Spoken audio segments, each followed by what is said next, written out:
What if you could literally upgrade your own biology? Like seriously enhance yourself?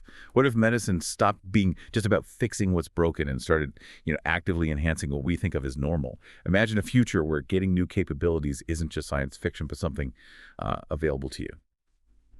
Welcome to the Deep Dive. Today, we are diving headfirst into how medicine is changing. Really changing. Not just fixing us, but maybe fundamentally redefining what it even means to be human. Yeah, it's a really fascinating landscape we're stepping into. We'll be drawing on insights from a medical journal article called Risk Medicine and Transhumanism. And then we'll kind of ground it a bit with a BBC piece looking at some actual real-world body upgrades happening right now. Right. So our mission today is to unpack this whole journey medicine's been on, where it's heading with these pretty mind-bending ideas like risk medicine and transhumanism. And crucially, what does it all mean for your future, for society? Oh. Okay, let's get into it. Okay. Okay, let's rewind a bit. Think way back. Hippocrates, maybe 400 BC. He basically took disease away from the gods on Mount Olympus, right? Made it a human thing. And this apparently created this early tension in medicine. On one hand, first, do no harm, kind of letting nature heal. But on the other, be useful. Step in, intervene. This old dilemma sort of set the stage for medicine's long struggle with its own power. That tension is absolutely key because, well, history shows that intervention, the be useful part, often won out. Medicine started digging deep into why diseases happen, how they mess with the body, etiology, and pathophysiology, the technical terms. But here's the interesting bit. The source points out this technical focus often missed something. Patients, they often wanted to understand the meaning of it all, while doctors were focused on the mechanics. And that disconnect, apparently it led to centuries of, well, talking past each other. That's a really powerful point, that disconnect. And it makes you think about medicine's confidence sometimes, historically speaking. All right. Like Boston, 1811, attributing deaths to drinking cold water. It's almost funny, but it shows how far we've come. Or that claim in 1912, predicting all preventable diseases gone by 1993, and eugenics replacing evolution. Just wow. So what gave medicine that kind of, well, almost hubris despite the early stumbles? Two things really shifted the ground beneath its feet: hygiene and vaccination. Right, hygiene. People knew it was important way back, Hygeia and the Greeks. But the real game changer was understanding infrastructure. Like the Paris sewers, starting in 1878. Probably did more for health than a lot of drugs back then. Yeah. And it wasn't just doctors pushing this. Edwin Chadwick, a lawyer, a journalist who was key, his report in 1840 linked dirt and disease, which led to England's Public Health Act in 48. The first law saying, hey, government's actually responsible for people's health. And then you've got vaccination. Smallpox, especially, between like 1721 and 1798. That was fundamentally different. For the first time, medicine wasn't just helping nature along. It was artificially changing our defenses. It was this first big moment where human culture showed it could actually alter, the given nature of humanity. And here's where it gets really interesting. According to the source, this sort of defiance of nature by the medical establishment, yeah, it saved millions of lives, absolutely. But it also planted this tiny seed, the idea that maybe culture could overcome nature, which some argue might be paving, the road to hell with very good intentions. And if you connect that to the bigger picture, these changes weren't just about saving lives. They totally changed how society managed disease. Think about leprosy. You were just exiled. Sovereignty. Then the plague, strict rules, discipline, right? And then smallpox. And more recently, COVID-19, it becomes about governmentality, managing the problem within the community. But this management, it's not just vaccines anymore. It's deeply tangled up with this modern idea of risk. So, okay, if medicine isn't just about healing anymore, what does that even mean for defining health or normal? Historically, the goal was just, fix the broken part, get you back to baseline. Is that still the aim? That's a great question because, yeah, the goal was restoration. Yeah. But then things started shifting. A really pivotal moment, the source suggests, came with something like Viagra, patented in 1996. Before that, treatments aimed to restore function to an accepted normal. But sildenafil, it brought in this new idea, much more than normal, many more times. It basically imported the concept of maximization, usually associated with, capitalism, straight into medicine. It showed human performance wasn't fixed. It could be, well, enhanced. And a similar kind of upgrade thing, though different, had already happened in plastic surgery, right? Where parts deemed ugly, often by sort of patriarchal standards, were reshaped, upgraded. And the source notes this was almost always done on women, which makes you think about societal pressures versus real free choice. Exactly. And this increasing medical skill, while fantastic for beating diseases, it pushes us past simple good-bad judgments. Risk medicine now isn't just about eliminating disease, it's promising to upgrade us by eliminating the risks that lead to disease, offering a future where, cheating old age, cheating death starts to look like an achievable goal. And it's actively pulling in things like nano and biotech, big data, AI, all for human enhancement. Right. And it seems like every big medical development, it starts with a totally legitimate reason, right? But then it expands fast. We're seeing this play out incredibly dramatically now with genomics, Yeah. especially CRISPR-Cas9. Absolutely. CRISPR, think of it like a find and replace tool for DNA, but biological. It uses a guide RNA to find a specific spot. And then an enzyme, Cas9, acts like molecular scissors, cuts the DNA. Then you can delete, add, or replace a piece. The key thing is its precision, speed, and relative low cost compared to older methods. It's revolutionary, really. And the implications are just huge. Take the CCR5 gene. It's a risk factor for AIDS. But there's a mutant form that prevents HIV. So should we artificially create that mutation in people? This isn't just theory. Remember Dr. Hee-Jian Cui. The source brings up his infamous experiment using CRISPR on those twin babies, Lulu and Nana, to modify that exact gene. Totally unethical. He went to prison. But the tech itself, the discussion hasn't stopped. And things are moving at lightning speed. You can get a whole human genome sequence in, 24 hours now. CRISPR lets scientists create knockout animals, turn specific genes off for research.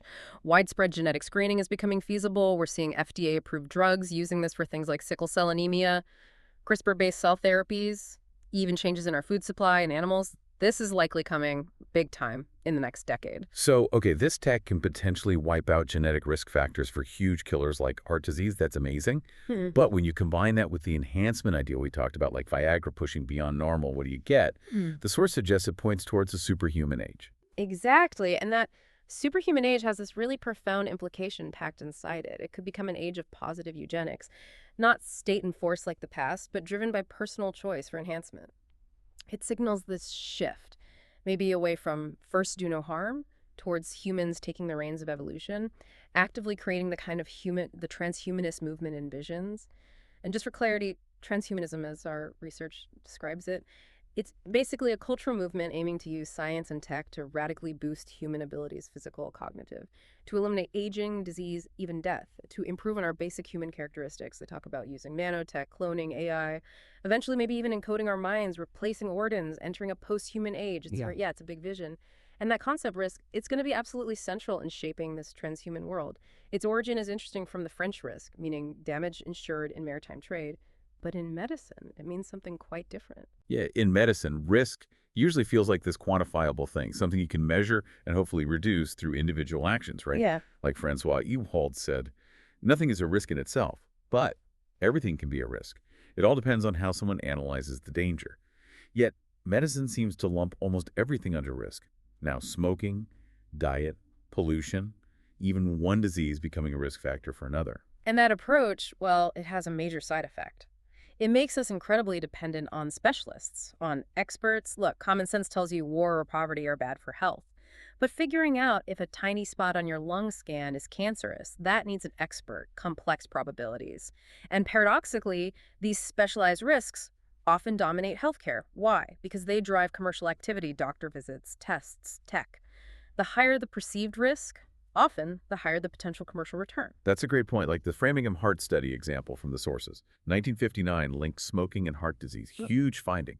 But it gets criticized, right, for not looking at things like cigarette ads or taxes on tobacco as risk factors. Precisely. It zeroed in on individual level risks, things a doctor could talk about in their office. It fit perfectly with this preventive medicine idea rather than tackling, say, bigger infrastructure or policy issues, which just proves Ewald's point again. Risk gets shaped by how you choose to analyze the danger. And as Ulrich Beck talked about with his risk society concept, it really becomes a power struggle.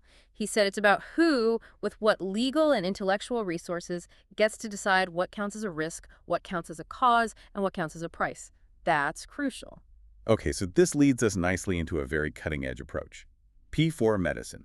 Predictive, preventive, personalized, and participatory. Exactly. Let's break that down based on the source. Predictive is using all sorts of data to guess future disease or changes. Preventive is about stepping in before you even get sick, during that pre-disease phase. Personalized means healthcare tailored right down to your unique biology, cells, genes, everything. And participatory encourages you, the individual, to take ownership and make decisions about your own health. So this P4 approach, it uses machine learning, big data, these omic technologies. The idea is to spot and treat risks personally before a disease even shows up. It's basically a critique of today's medicine being too reactive, too focused on symptoms. P4 wants proactive treatments or even upgrades based on your individual risk profile. And the tools it uses are incredibly powerful. You mentioned big data, just vast amounts of diverse information pouring in constantly from everywhere. Sensors, social media, labs crunch to find patterns. And omic technologies. That's Yeah. the really deep dive into biology. Genomics, proteomics, metabolomics, studying all the molecules in a system to see how they connect. It creates what's called systems biology. Okay, so it sounds amazing on the surface. A much deeper, more personalized health market focused on prevention seems great. But the source we look at raises some pretty serious potential problems here. Yeah, the first big one is this tendency P4 medicine might have to sort of accept exposure to harmful things like tobacco smoke or air pollution as just inevitable side effects of modern life.